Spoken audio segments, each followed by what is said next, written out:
That's been really beneficial for me, and to see how positive she is on the field, and it shows because they've obviously won so much, and we haven't won many international games, so we are generally as a squad in the past few years have been quite defensive in our mindset, where we should rather play games to win and rather not play games to not lose or let too many goals be scored against us. So yeah, from a mental perspective, that's been hugely beneficial to me. Yeah, I think we're so different as well. Like as persons, that you can like help me with stuff that you are like more chilled or you see differently than I'm like all one frustrated ball, more like that. And he just like he puts things in perspective for me. And I'm like, oh, you know what? Actually, like it's just a game or it's just hockey. And they're like, yeah, you're actually right. And I can get so like. Was that recorded, Rick? Did you put that on recording? That's exactly, yeah. Welcome to the Enrichment Project, Path to Purpose, recorded by the mad talent at Solid Gold Podcasts.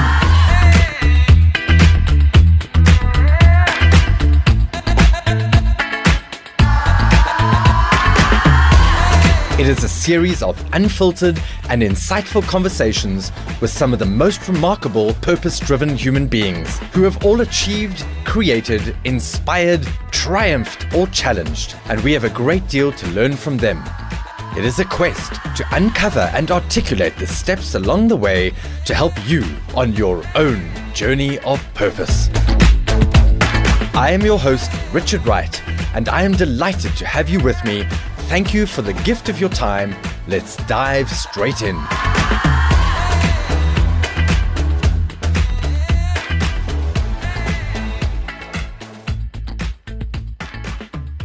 It's not every day that you get to chat to one Olympian, but when you get to chat to two Olympians and they happen to be in a partnership together, that's a really exciting day for me. So today in the studio, I'm extremely delighted to have Eva de Goede and Tim Drummond. They're respective international hockey captains for their countries. And I'm going to get into some of the accolades just now. But before we do that, I think we just need to say hi. So Eva and Tim, hi and welcome to the show. Hi, Rich. Good morning to Richard. Fabulous. So nice to have you. So to tell you, the listeners, what I've got in store for you, I'm going to start with Eva because ladies first, right? Eva has 3 Olympic medals, 2 golds, 1 silver, 3 World Cup medals, 2 golds, 1 silver, 5 times European Cups, 3 golds, 1 silver, 1 bronze, 230 international caps. She's the current captain, and she's been awarded the Player of the Year for 2 years in a row. In fact, the latest one was February 2020. So, wow, how do we top that one? So, welcome. And then Tim, Tim is someone I've been extremely fortunate enough to have walked a bit of a journey with. He has also been to the Olympics. It was London, 2 times World Cups, 3 Common Games, 5 Africa Cups, 145 international caps, and he's the current South African captain. So, wow, just phenomenal. I'm in the space of something remarkable, and thank you for your time. You left off there, Richard. I'm definitely punching well above my weight, but I'm very comfortable with punching well above my weight. Fantastic. Great. And then the two of you got engaged recently. That is true. I decided to throw my big boy pants and drop the knee. It's almost a year ago. In 2 weeks' time, it'll be a year ago that, I throw my big boy pants. Fantastic. Congrats again. And just so the listeners know where you are, I'm speaking to you today from where? From The Hague. We're both living in Holland at the moment. Right. So Eva, you are born and bred in the Netherlands, right? Yes. Yeah. Fantastic. But I think your mom hails from elsewhere? Yes, my mom's born in Australia. So I've got little bit of an Aussie in me. Okay. I'm saying no. And Eva, just tell me, how did you get into playing hockey? Actually, quite funny because normally in Holland, hockey is quite a big family sport. Only I don't have anyone in my family who plays hockey. So I actually used to play a lot of different sort of sports when I was younger. And when I was about 10, my mom said, or actually my parents said, like, shouldn't you go and play a team sport as well? Because I was doing a lot of individual sports, mostly tennis actually. And I was like, yeah, I'm going to try. And actually, a lot of my friends were going to play hockey. So I was like, okay, I'm just going to try it out. And then in the end, yeah, I was actually quite good at it. And I really enjoyed playing in a team. And that was from the age of 10? Yes, that was from the age of 10, yeah. And at what point did you realize that this is your thing, that this is your sense of purpose, gives you meaning, the thrill of it? At what point was it, okay, this is my thing, this is going to become a career? I think when I was a little bit older, like I said, I just loved to play sports and then ball sports in particular. I love to play tennis. I used to combine tennis and hockey for quite a while until I was, I think, 16 maybe. And then I had to decide if I wanted to, play tennis or hockey. And then for me, the biggest thing was that I really loved to play in a team and to like share the moments together as a team. So that's why I chose for hockey. And I think when I was a little bit older, maybe like 19, 20, 21, when I decided like, okay, this really is something for me. I played in the national team, where I got selected for the national squad when I was 17. So I was actually quite young still. Sure. And I love to play, but I would never, like, especially not at that age, I would not believe that I would actually could make it my career, even though I was on the highest level. But I was always like, maybe it will end like tomorrow for me because I'm still young and I probably won't be good enough in the end. So I think I was talking like that to myself, mostly maybe to protect myself a little bit as well. But yeah, as you grow older and you're still in the team, then you get more confidence. So I think when I was around 20, 21, I was like, yeah, this really is what I want, and I want to do this as long as possible. Wow. Okay. Now I totally get that from a self-talk point of view and protecting yourself. It's like, okay, am I still in the team? Yes, I am. Okay, this is good. You know, Exactly. I totally get that. So I've got a question for you before I move across to Tim, and that is, so I've had some great moments in sport, and I've won age groups, and I've top 3 in big races. But I've never, ever been the best at anything, ever. How does it feel? And to hold that, the gold medal in the Olympics, World Cup, Player of the Year, how does that feel? Can you tell me, being number 1, being the best, how does that feel? Yeah, it's so hard to describe. But for me, it's like, it's the most amazing feeling ever. I think especially the prizes and then the golds that we've won as a team, those are the ones that I cherish the most, because for me, that is what it's all about, that we are the best team in the world, because that's why I started playing hockey, to do everything as a team. And for me to feel so powerful together, and to, that I'm always able to share those moments with others. Like even in 20 years time, I can always phone one of my old teammates and say, oh, do you remember that tournament or those moments? And I have people to share it with. So, to just work so hard for like years towards one goal and then actually win it. It is the best feeling in the world. But for me, the ones that we've won as a team are, way bigger and more important to me than the one that I have won individually as well. On your own. Okay. Tim, different story. So you were tiny Tim when you were little, right? You were always little. Most people when they're little remain tiny. No, but you were super little. You were super little. I've chatted to your mom, Tim. I've got this. Small and fat is what I think you referred to me as, or my friend referred to me when I was smaller. Wow. Okay. So for you, your earliest. I beg your pardon? They were harsh but fair. They gave me harsh but fair. So your very earliest memory of what you wanted to become one day when you grew up, can you remember what that is? Funny enough, I remember my mom always telling me I used to watch travel shows and watch, there used to be, I think, channel 171 on DSTV or some TV network. There was this travel channel, and they used to go around certain countries, and I used to always think that I'd be a journalist or reporting and a journalist from a different country or something. So that whole travel led to then aviation, and through my grandpa flying in the RAF. that has always stuck with me. And it was never a policeman or a firefighter or something like that, or something towards whether I was going to be reporting live from Bora Bora or flying planes or something like that. So that is stuff.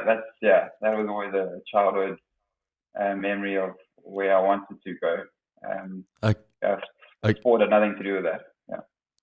So my first memory of I think the first time I met you was I was doing some training in the house, your home, and you were busy studying furiously for your private pilot's license. Am I right?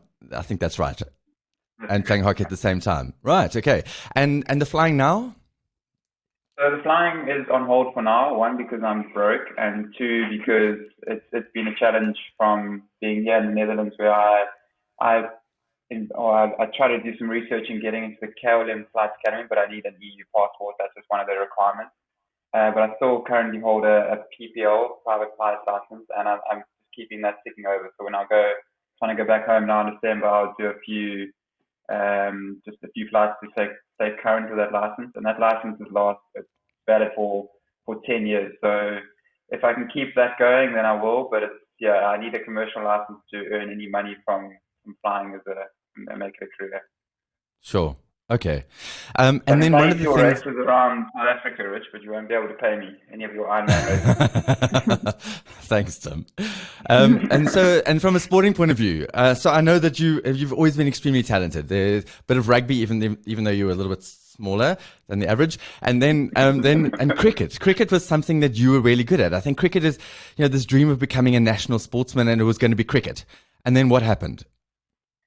Yeah, so with my old man playing a bit of cricket, that has always been family, and I can strongly remember playing backyard cricket with my brother, where the pitch was maybe about 3 meters long, and he would come off from maybe 20-meter run up to try and bowl and knock my head off. So those were some great memories. But from primary school into high school, I thought cricket was going to be a career. I spent a lot of time with it. So I remember my folks dropping me off at training sessions and net sessions and driving me all over the country to play cricket games. And then, after school, I kept going with it for about 3 or 4 years, and just unfortunately couldn't crack it, couldn't get big enough scores to get into a provincial setup or to try and get a provincial contract. And then at the time it was between cricket and hockey was affording me the opportunity to travel and to also experience incredible events such as the Olympics or World Cups or Commonwealth Games. And I was really enjoying my hockey, and then just decided to pursue that. And that led me to playing club hockey around the world to try and improve my game and get better at it. And here I am in Holland still playing for hopefully at least a year and a half to go, or a year. Fantastic.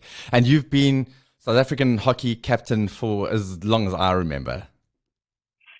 Yeah, I think it's been 4 years now. I'm not too sure. I didn't actually have a fact check there. I'll get my secretary onto that. So something I want to touch on here, which I think is really important, is I know some of the struggles from a South African hockey point of view, right? You're a professional athlete, both of you professional athletes. And one would imagine that you are, well paid, handsomely paid to be a professional athlete, especially if you're playing for your country. But now you've just told me that you're broke. Can you explain that? Well, one, I'm broke because of my partner's spending habits and shopping sprees. And if there was an Olympics for shopping, between her and my mother, she would definitely win gold. It'd be a tight race, I think. Gillian Eva. No, it's hockey in South Africa, unfortunately, is definitely an amateur sport. We're doing our best to make it as professional as possible. So for the last, since I've been involved, we've had to pay for tournaments, we've had to pay to represent our country, which is just something we've dealt with, and we're trying to change that situation at the moment. And we've said as a group, as a national squad, that it's going to require big results, and whether it's at the Olympics where we make a quarterfinal or a semi-final, even if we go and we do something incredibly special where we can win a medal, then that's what we feel is required to get a sponsor or someone to support us financially. It's entirely up to us. We've said it's not going to be an excuse that we have to sacrifice this much to meet up together, to train together, or to pay.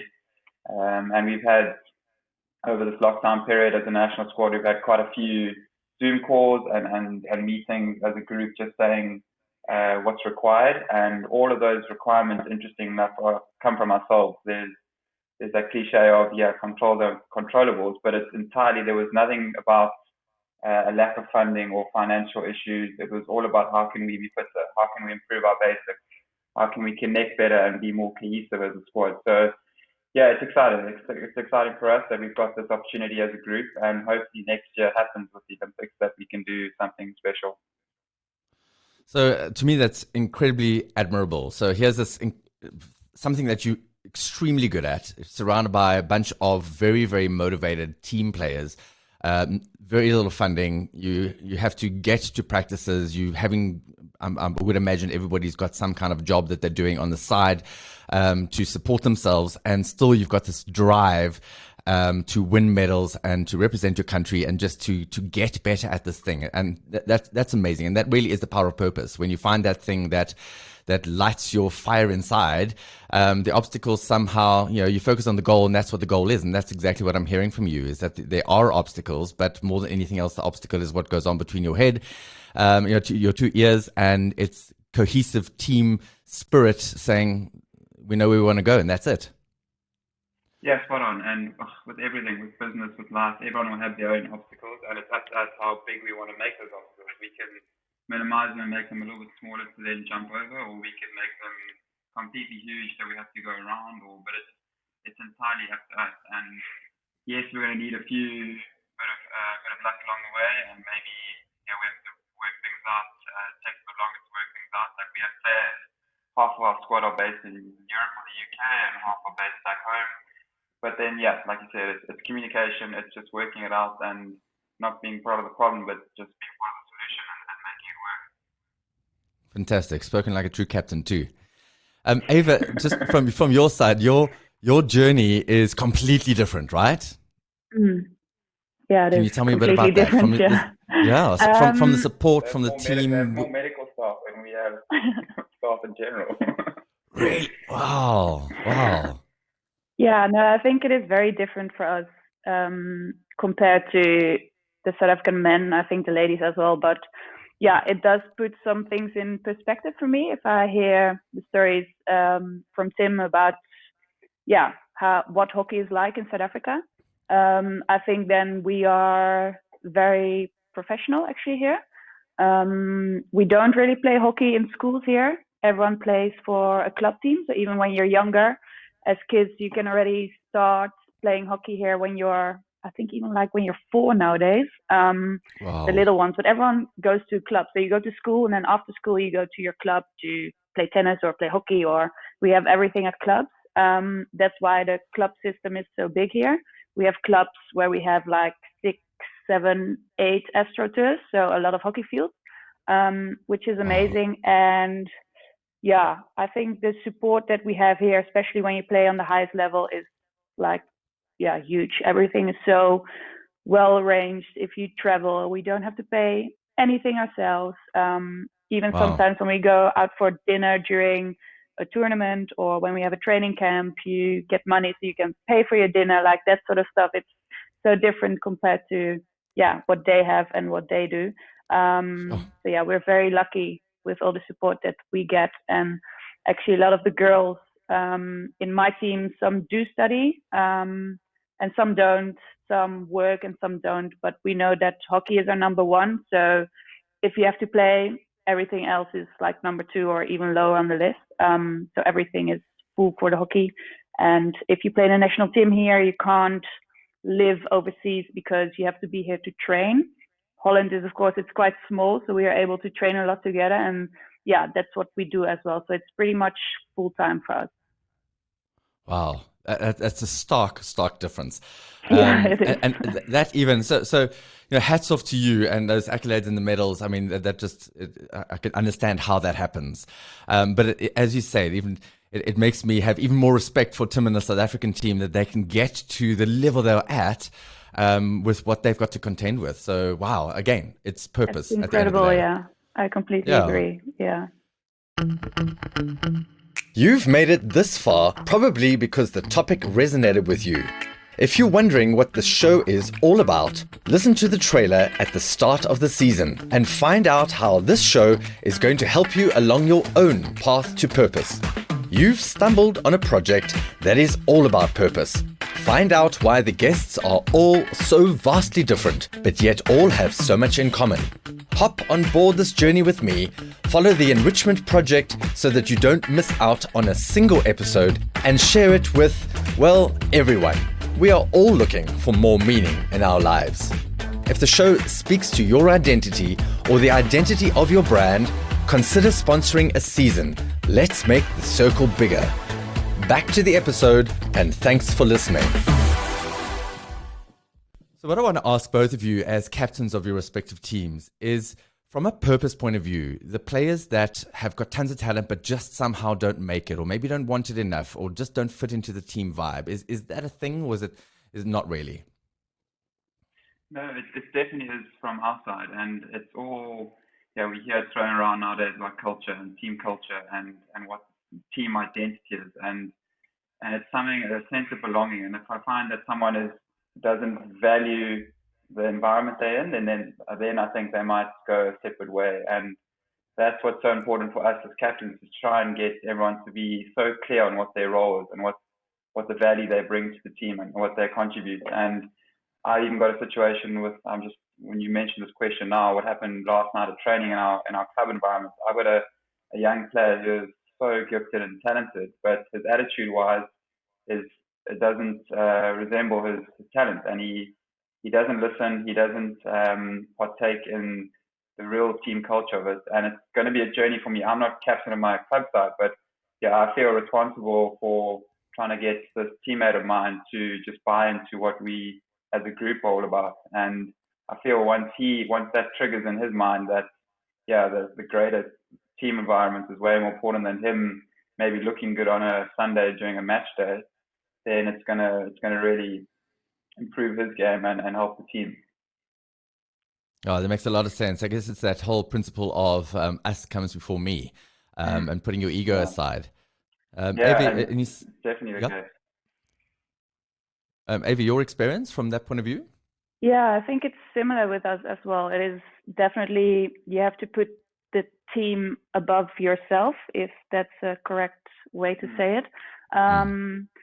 So it literally is. We have said it once as well, that it is like you either fit in or you fuck off, to say it like that. So that's actually what we always do. Like, you fit in the team, and if it doesn't work, then it doesn't work. It doesn't matter how talented you are or how great you think that you are.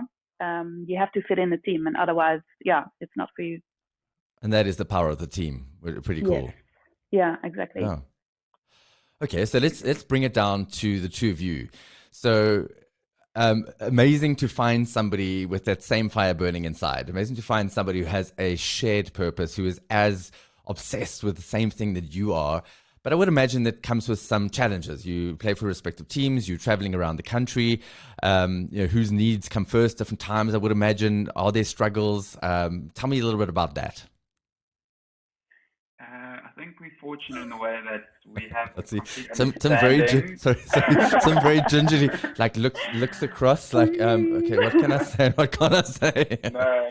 Think about that, Rich. I think we do have a level of understanding where if Eva gets back from a long day of training or a competition or something, and she's just exhausted and wants to lie on the couch, and I've done nothing the whole day, and I have energy, then there's an understanding that I know what she's going through, or I know what she's experienced, that if she's just run 40 million shuttles and this, and she's having to deal with 20 players, then there's full sympathy from our side with how she's feeling. And I think that is what I've noticed with other partners or couples, where the one just doesn't get the work that goes in on the training field or in the business environment. They come home and try and understand that. So that's hugely important for us, that we can understand and we sympathize with what's happened in the sporting side of things.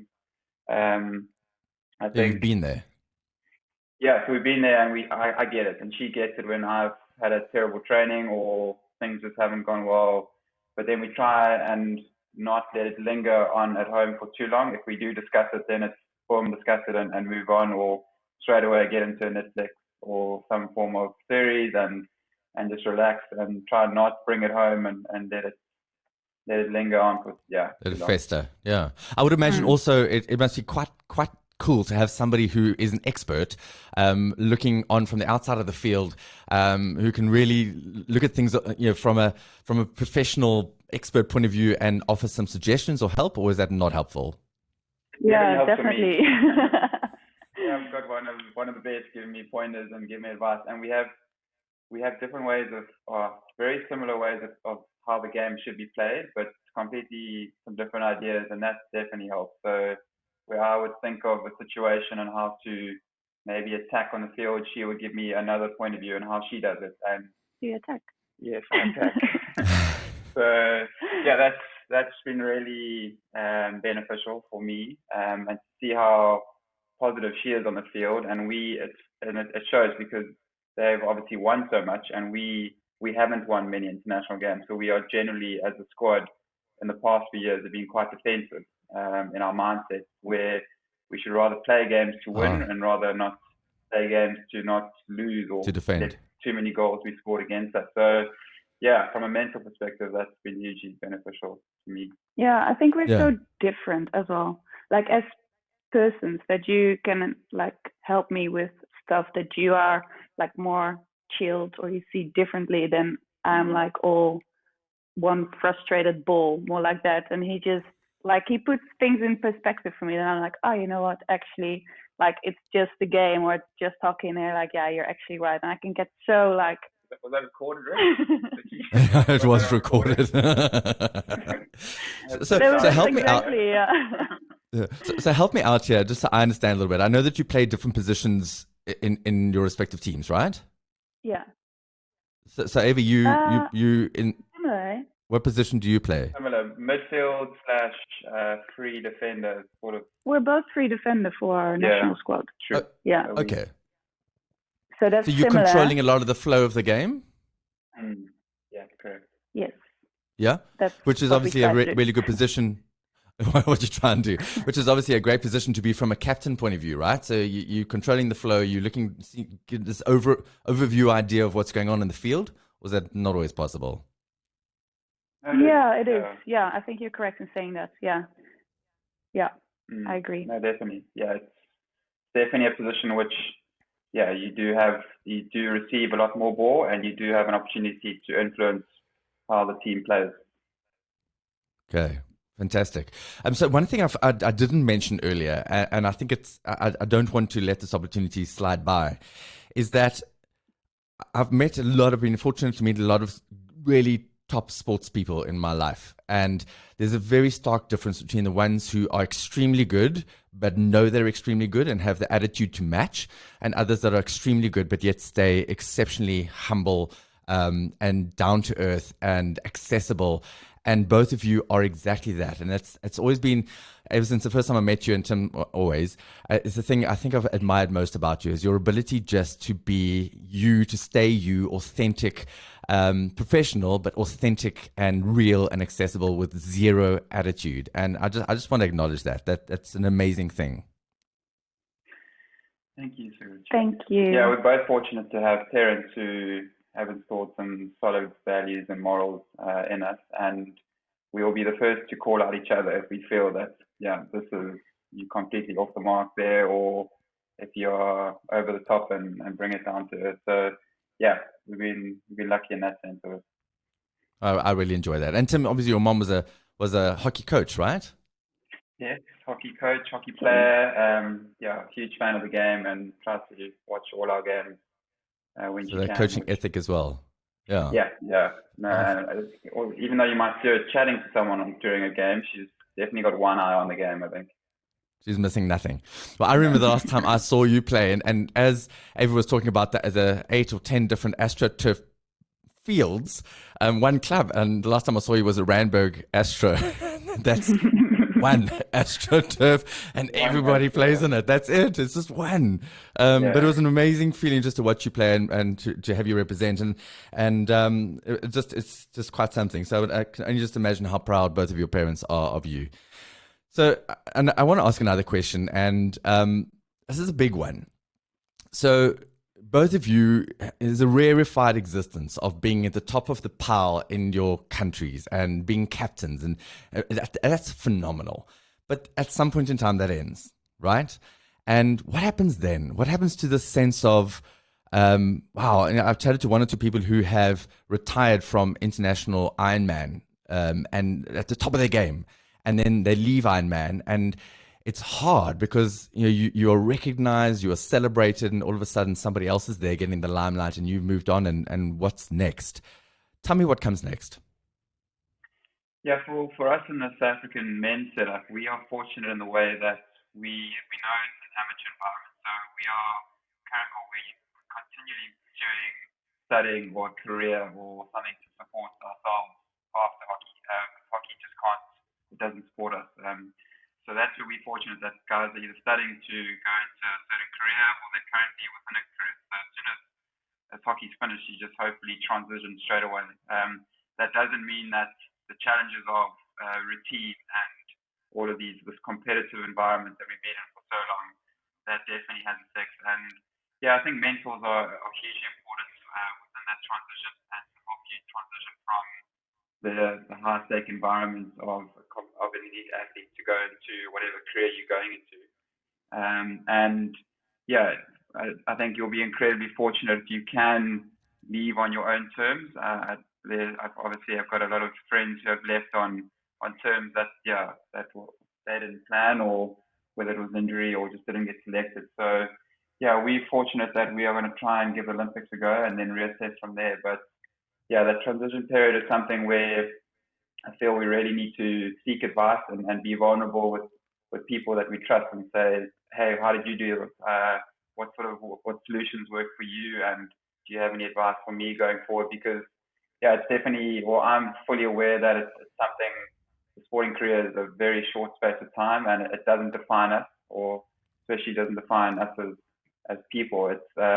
It's something that, we're really privileged to be involved and included in the sporting environment we are for now. And yeah, if we can, it's a really small part of our lives. In the next chapters, we've got goals, whether it's together or starting a family or going forward, we've got our own goals. And I think if you can keep having those goals going forward, then there's no lull period. There's no, oh, what if now, or what's happening, or so yeah, it's something that we're discussing quite a bit as a couple, as a partnership of late. And yeah, we just hope that it is a transition period that just goes smoothly. And there will be dips.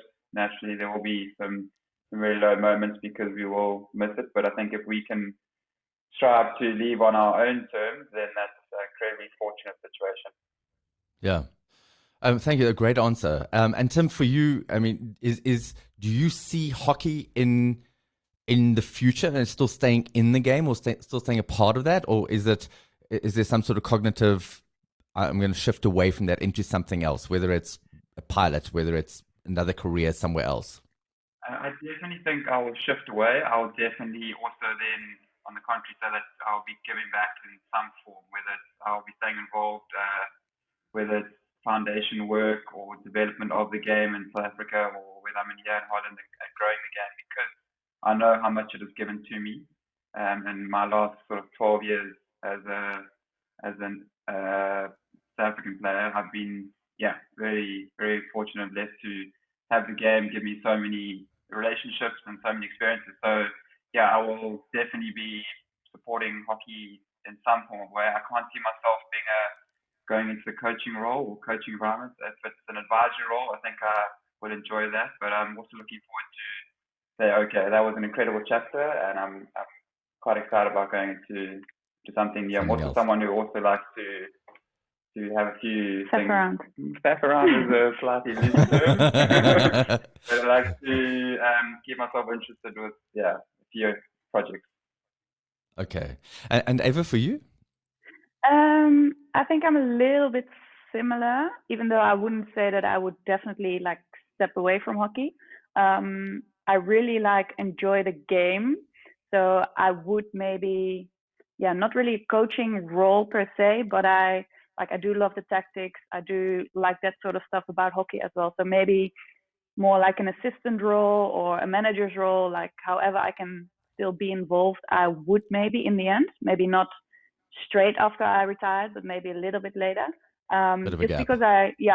because I love the sport, so much. I find it just a great sport. So, and like Tim said, it is amazing to, in the end, to be able to give something back to the sport that you have loved so much. Because you give a damn. I dig that. Yes. So leading on from that, and and I know a lot of people look at professional athletes or full-time athletes. Tim, you keep on telling me amateur, but anyway, full-time athletes, international athletes, and it seems, oh wow, you don't have work. It's really easy, so cool. What do you train a bit, you lie on the couch the rest of the day. What do you do? And I know it isn't like that. I know that from a self-discipline point of view, it's some days incredibly hard to do this physical thing. The days you're tired, the days you might be carrying a slight injury, but you need the self-discipline because that's what you do. It is your job. Can you talk to me a little bit about that?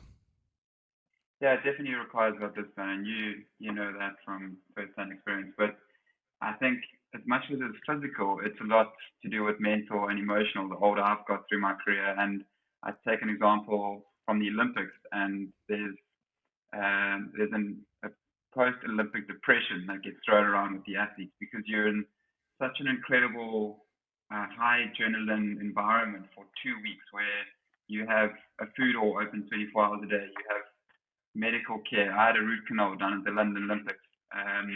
You're just in this is your peak and your pinnacle, and not too much is discussed about the emotional side of it and the mental side of it as an elite sportsman. And more, I feel it's coming out of the last few years that people are being vulnerable and discussing it.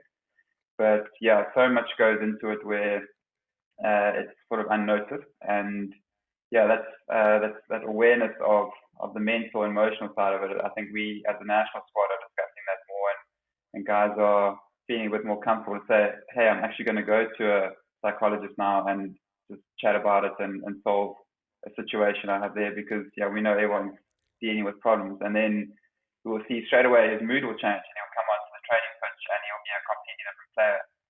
So yeah, that's what we're encouraging within our squad at the moment. Oh, great. Yeah, it is like that. I mean, we call it post-Ironman blues. You've got this finish line, and everything in your life is geared towards this finish line. Your whole life is geared towards that thing. It absorbs you completely. Then you cross the line, you get the medal as a celebration, day after the finishers party, and then it's like, okay, what next? Yeah. What do I fill my life with? Yeah, so I totally get that. Obviously not at the same level and the pressure of an Olympics, but yeah, it's a real How do thing. you deal with that, Rich? I just got fat and unfit and didn't do anything for weeks on end. So it is hard, And it's one of the questions I wanted to ask Eva earlier is, okay, so you're the best in the world. You've won gold medal. Amazing. Best in the world. And then you start from scratch again. And the pressure, there must be so much added pressure to, we're top performers for the last Olympics. Now we're going to the next one with all the pressure on us, all the eyes on us, and somehow we've got to perform again. And I think there's a lot of added pressure there. But it is, for me, it's the goals. So the smaller goals along the route. So straight after an Ironman, it's finding another race, finding something to fill that gap. That's been very important for me. But then also it's been, okay, what can I fill my life with now? That some of the rewards, some of the things that I wasn't able to do, maybe more family time, maybe some, more sort of gardening things or reading or whatever it is that you enjoy, the hobbies, that comes in afterwards. And it really is a nice space to be able to enjoy that and to eat what you want to and just try and chill. But I think it's just to recognize that again is a season, and to figure out early on how you're going to transition into the next season again. That's what's worked for me. Brilliant. Eva, tell us about starting from scratch again after Olympic gold or a World Cup gold. Yeah, I think for us it's sort of easy because like you said, you let go first. So you do a lot of other things that you haven't been able to do for the past 2, 3, 4 years maybe. And that really helps. And then there's always that we start again with our club. So you sort of come home from the big stage and you can play at your club and just be you, and it's all chilled and warm and nice to play for your club. So I think that sort of warm place is always there for you, which really helps, where there is no pressure yet and you can just play and be you. And then I must say, after the Olympics, in Rio in 2016, I made the decision before the Olympics, I think maybe 8 months before, that I actually was going to South Africa for a year. So just to let go of the really professional sport, and then see what I wanted to do. I didn't feel great mentally because I was injured already for the 3 years before the Olympics happened, and I just couldn't get rid of that injury. It was bothering me.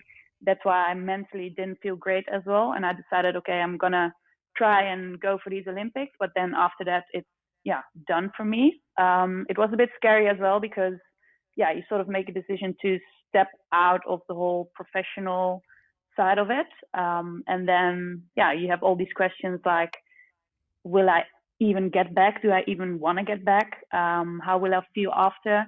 So that was all quite scary, but then in the end, it was the best decision for me now, looking back on it, that I've ever made, because I came back stronger. I enjoyed it again, and I just loved playing. So I think it definitely is a struggle to start again after such a high. But then for me, I've done it before, so I know that it can work and you can do it. It is addictive as well. So, and especially because we have won a few times as well, that like, okay, we can do this again and we want to do it again. That really helps for me too. Yeah. But I really needed that year break in 2017, actually. I think that's with anything purpose driven, that you get so sucked in by this thing, and a lot of the self-discipline comes naturally because you're just so in it.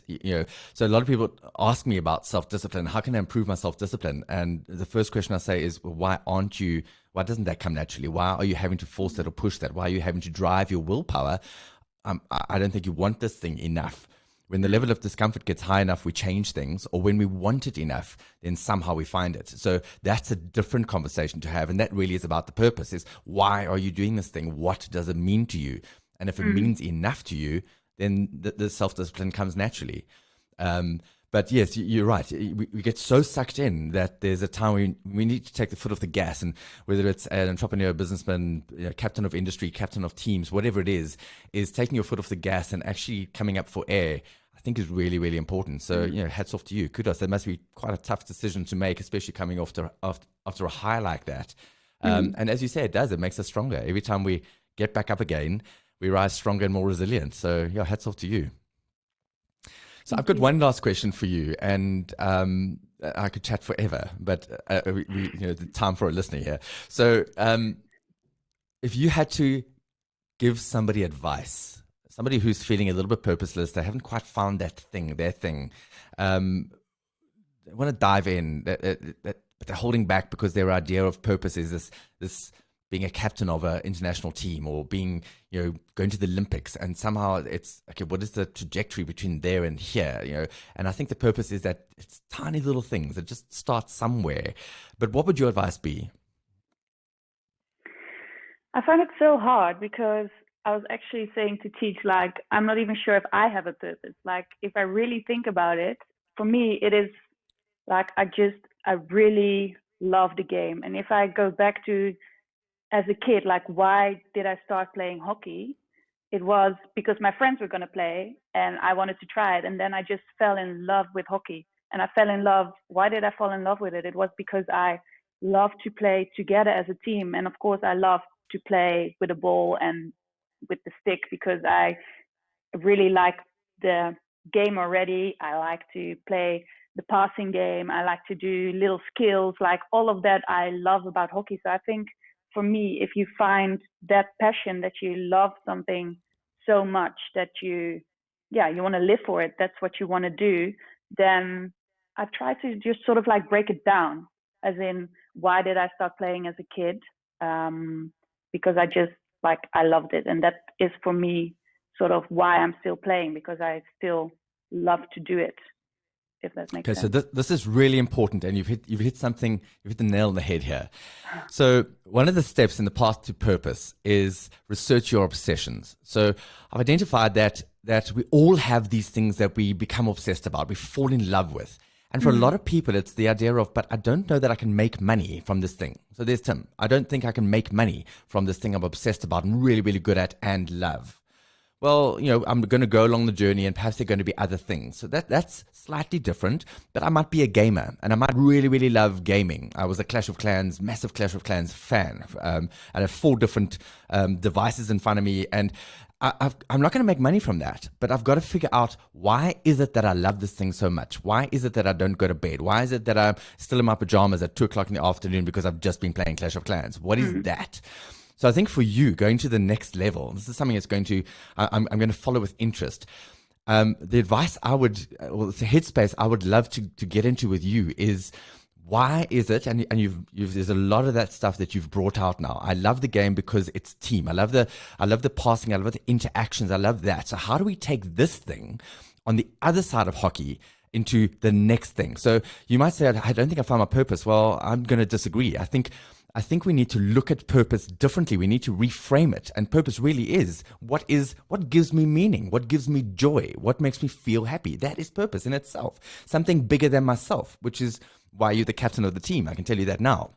So how do we take that stuff and apply it to wherever we want to go? Because that is the stuff that makes you feel that. And to replace that feeling is going to be the trick going forward. And I think that's the key.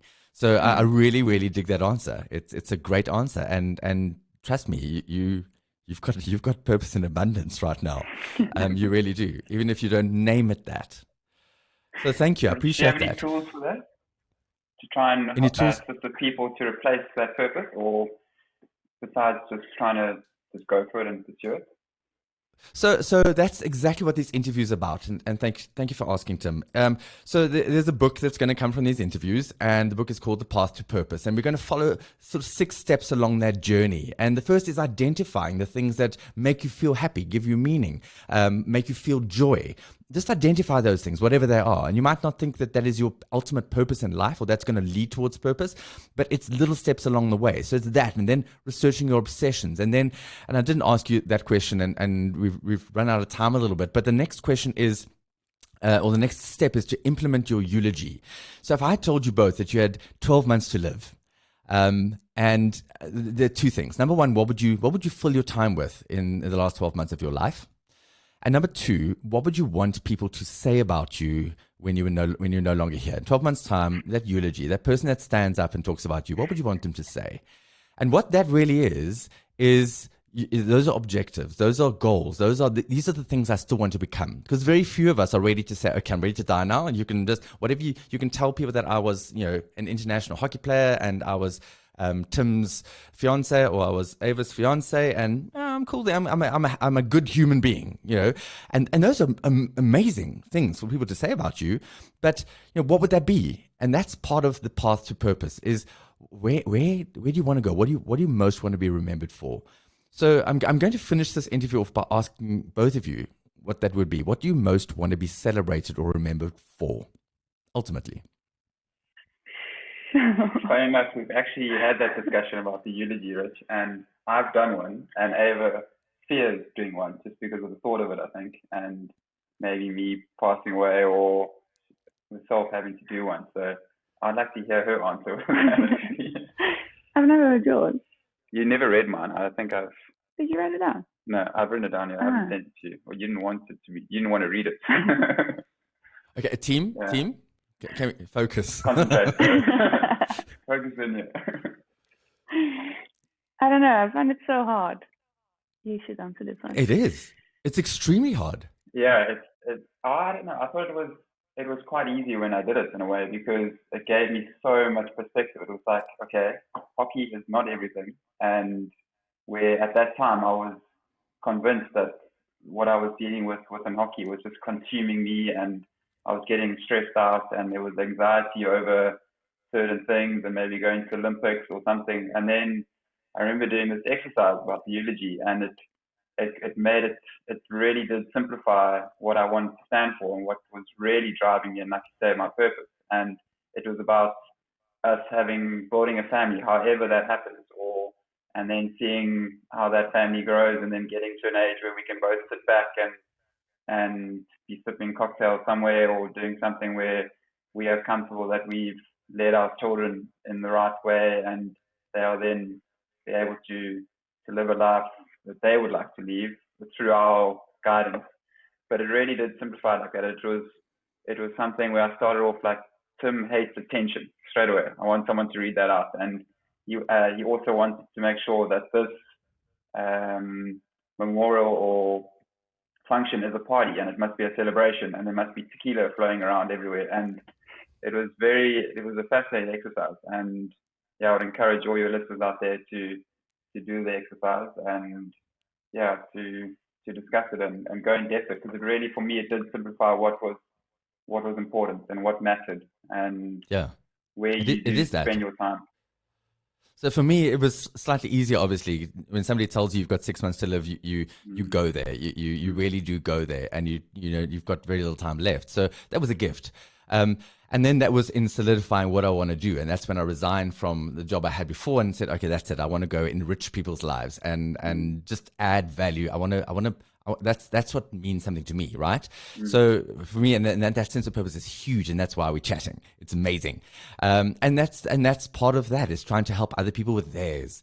And that's exactly why we're having this chat. So Eva, I'm going to let you off the hook, but only here, we are still going to have a chat about this one, because I think it's important. I think it's important, especially in terms of where you are right now, because there is that transition and there is that what comes next, and to try and define what that is, I think that's big.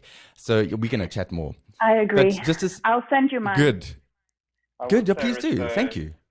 That with that, it does require a great sense of and a great deal of bravery. Like you've been there, yes. So you know that I have to do this because I've got 6 months to live. But for someone who goes, I'm actually healthy, I don't think something's going to happen around the corner, I'll just carry on, blah, blah, blah. Let me just go through the motions. Yeah, comfort zones, and exactly. And you can step out there and actually just go, I'm going to be super brave in this environment as of from today, and work to the +1 and going, today I'm going to make one step closer towards where I want to go, and not leave it until Monday or leave it until another day. There we go. If you want to be the fittest in the world or fittest hockey player, it's not going to happen tomorrow, but I'm going to do some shuttles today that's going to contribute maybe next year to being the fittest hockey player or something. So we just got to start. And I think it's that thought that says, I think it was Kennedy or Roosevelt, one of them, that said that we overestimate how much we can accomplish in 12 months, and we underestimate how much we can accomplish in 3 years. And that's so true. 3 years or 5 years. It's those little incremental little things, and you get it from being elite sports people. It is repetitively doing those little things. It's growth. In fact, the word is it's that black hole around in space. It's eluded me. Listeners, you can go and look at a black hole where all these little particles. Whatever. But all these little particles. Those little particles, one particle on their own that means nothing. But all of them together, billions and billions, make something substantial. And that's exactly what it is. And purpose is very much that. It's these little things that we put on top, accretion. The word is accretion. So it's accretion is the building of these little things, these little layers that ultimately become something big. So from me, I just want to say thank you to both of you for your time. Thank you for this chat. I have gained something from it. I really hope that you listening have too. Two remarkable human beings who are just total mensches at the same time, humble, extremely talented, a common purpose, individual purpose. Thank you so much for your time and your insights. Thank you for having us. Yeah, thank you so much, Rich, and thanks for being such an inspiration yourself.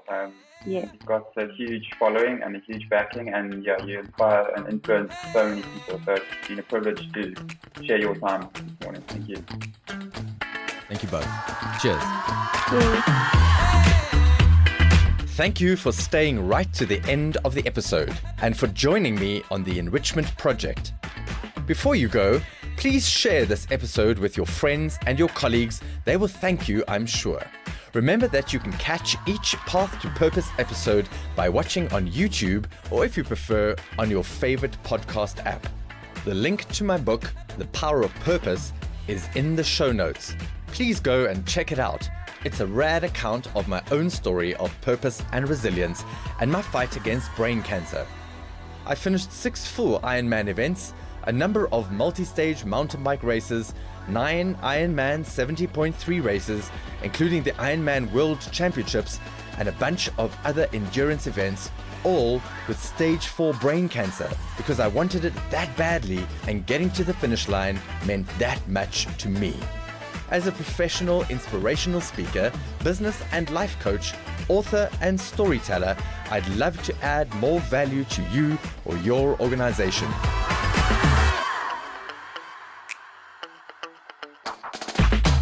Please find more details on my website, iamrichardwright.com, and book me today for a live or virtual keynote, a masterclass, workshop, or coaching session, or please follow my journey on Facebook, I Am Richard Wright, Twitter, The Right Rich, Instagram, I Am Richard Wright, or on LinkedIn. I'd love the opportunity to enrich your team. Thank you to the professional crew at Solid Gold Podcasts for the support, the talent, and the mad skills. And to Anna Hick for her creativity and genius video magic. Thank you. You all rock.